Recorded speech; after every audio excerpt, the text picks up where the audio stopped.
Hi, so today we're talking about star charts, which essentially is talking about positive reinforcement versus negative discipline.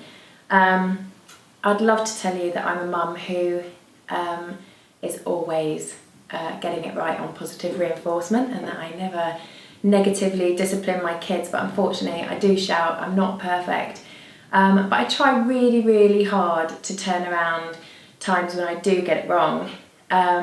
And with 3 boys, we have a lot of struggles with a lot of things in our house. Homework is a massive one. My 3-year-old has just gone through toilet training and we're trying to get him to sleep through the night.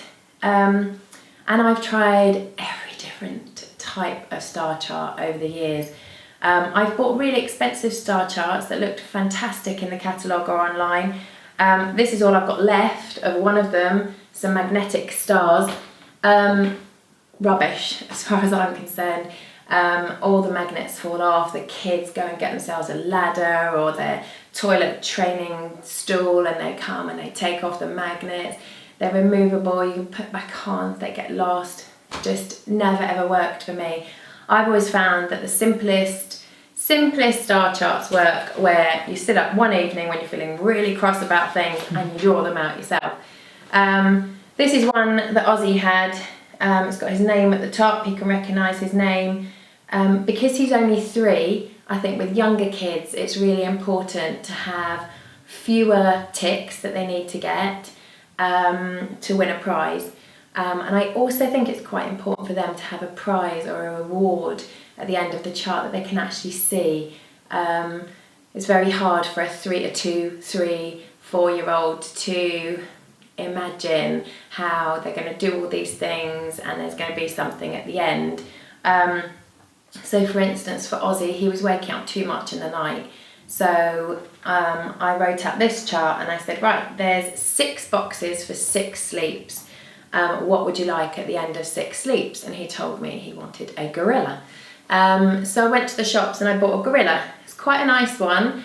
But I deliberately bought a soft cuddly toy because I thought on the 7th sleep, if he's got his 6 sleeps, then he gets the gorilla to sleep with him on the 7th night. So I bought the gorilla and it went on the top of one of my kitchen cupboards where he could see it, but he wasn't allowed to touch the gorilla until he'd filled out his chart. So there was the reward. He could see it and he knew that he could win it when he'd filled up his chart. I have quite often with the boys had a sticker system so they feel like they are putting the sticker in place. I haven't on this one, I've just been ticking them as he won them, but I have got sticker stars, pirate stickers, disgusting animal stickers for Rocco, smiley face stickers for Ozzy, dinosaur stickers for Diggs, whatever's relevant to them. But if they have done something and they can physically stick the sticker on their chart, that's quite a nice thing as well. Rocco and Diggory are quite competitive, so I've put them on the same chart here. They both wanted to go to Toys R Us and spend some money that they'd been given. They'd been given £10 each.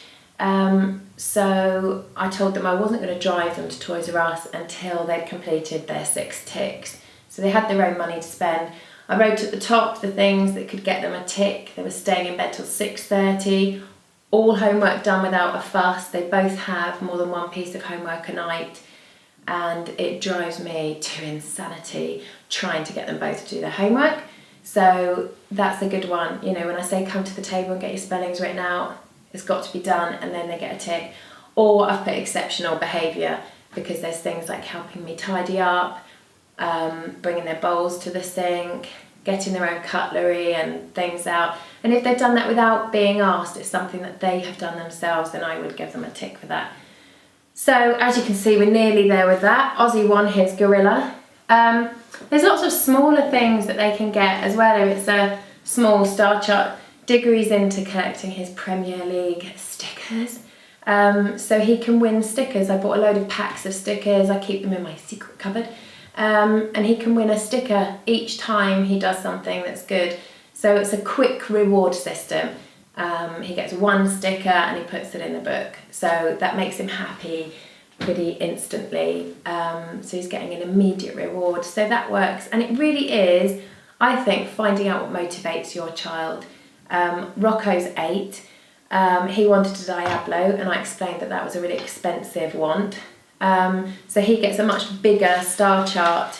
But he knows that for things like piano practice and good homework with no fuss, things like that, he can get his stars and stick them on.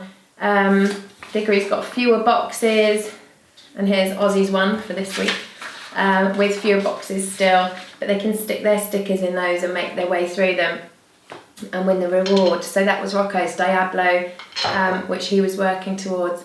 And it's just finding something that really motivates that child, be it a gorilla or football stickers or a Diablo or a fairy princess. Find something and perhaps show the child that you have got that. You're not just making something up and they're not working towards nothing. Very important, you've got the reward there. And hopefully it will make you a less shouty mum and you can all be happy about things getting done.